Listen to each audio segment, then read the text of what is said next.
Paul had already written down the doctrine of salvation in the book of Romans. And Titus was going to use that to train an entire generation of believers. And always remember, redemption-driven life works, no matter who it's presented to. Whether it's someone like the Cretans that were totally mixed up and their lives were totally deeply stained, or if it was these appearing to be very religious Jews, redemption works.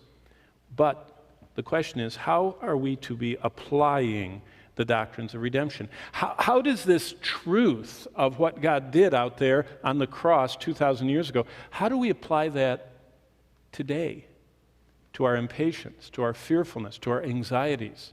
How about to the most permeated sin in America? Do you know what that is? Greed and covetousness. Almost everybody in America is guilty of greed and covetousness. You know why? We all want more. We want more money.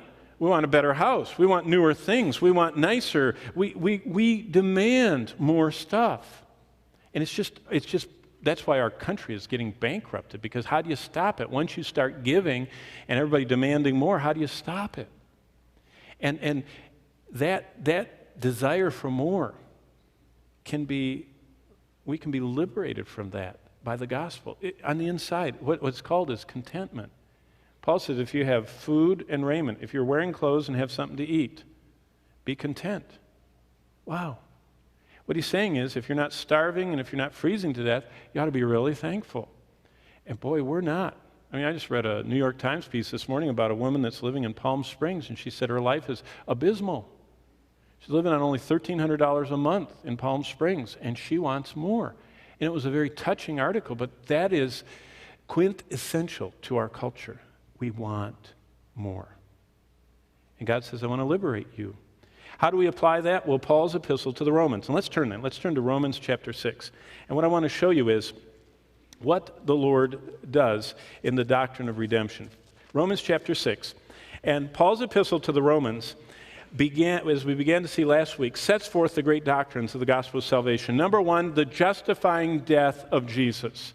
And the justifying death of Jesus, if you look at chapter 6 of Romans, he talks about the fact in verse 6, knowing that our old man was crucified with him that the body of sin might be done away with, that we should no longer be slaves of sin. The justifying death of Jesus Christ, number one, is what God performed through Christ on the cross. That issues into the sanctifying life of Jesus Christ. And that, if you look at Romans 6 and verse 7, that he who has died has been freed from sin. And if we died with Christ, we believe we should also, verse 8, live with him. That's the sanctifying life of Jesus. God wants to unleash the sanctifying life of Jesus into our lives. This morning in first service, I think in pictures, and I was thinking about going back to the prison, and I just kept thinking about that as I was, preaching this morning, and all of a sudden I thought, when I was little, I remember there was this guy on the Andy Griffith Show that used to let himself into the cell. And he would always, and I couldn't remember his name, and the guy right here on the front row, Tim, said, Otis. I thought, there's a good Andy Griffith fan. I couldn't remember his name. But do you remember Otis would always stumble back in and say, Andy, I'm checking myself in, and he'd lock the door behind him? That is what is not to be going on in our Christian lives. We're not to be excusing ourselves to go back into the slavery to sin. Why? Because the sanctifying life of Jesus, God wants to unleash into our lives. He wants there to be measurable growth in the decreasing frequency of us yielding to sin, and an increasing frequency of us yielding to his sanctifying life. Thirdly, we saw the adopting love of Jesus is what redemption revealed. That was in Galatians, that we're redeemed for adoption.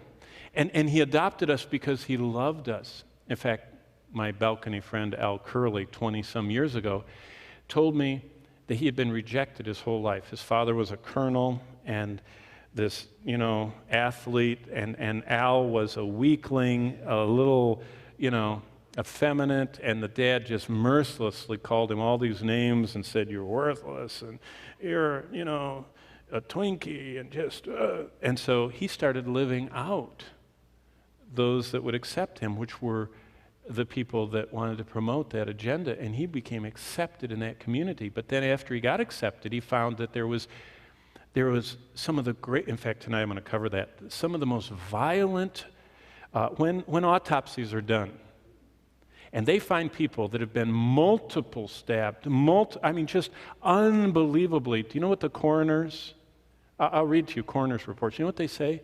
Most likely this person was involved in some type of homosexual relationship, because usually homosexuals get so violently angry, they can't just kill you.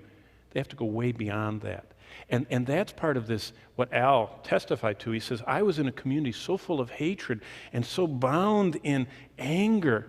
He said, we used to all carry a brick wrapped in a dish towel under our seats. And he said, that was our favorite mode of fighting, with a brick. And he said, because with a brick, police stop you have a brick. Hey, I'm just building a barbecue pit. What do you want? It's nothing. It's not like a gun. And he said, but you take that brick out, and he said, you smash people in the face with it. He says, I've broken so many people's faces, noses, cheekbones. And he says, mine have been broken too, because he said, we're intensely jealous. We're gripped by this sin. But when he found the adopting love of Christ, a father that said, I love you, I want you, I accept you, I bought you just for me. He couldn't, that's why he'd sit in the balcony. He couldn't get enough of hearing of God's forgiveness and love and adopting power. And that just overwhelmed him. And the adopting love of Jesus is what redemption reveals. Fourthly, the grace prompted forgiveness. Jesus is patiently pouring out his forgiveness on all who are justified, sanctified, adopted, and redeemed. But he doesn't forgive you if you're not justified, sanctified, adopted, and redeemed. See, the first step is accepting, receiving, allowing his forgiveness. And then the redeeming cross of Christ, which provides us with salvation and gives us a new redemption-driven purpose to live for the glory of the one who purchased us out of the slave market. See, that's the message of the book of Romans and of the gospel.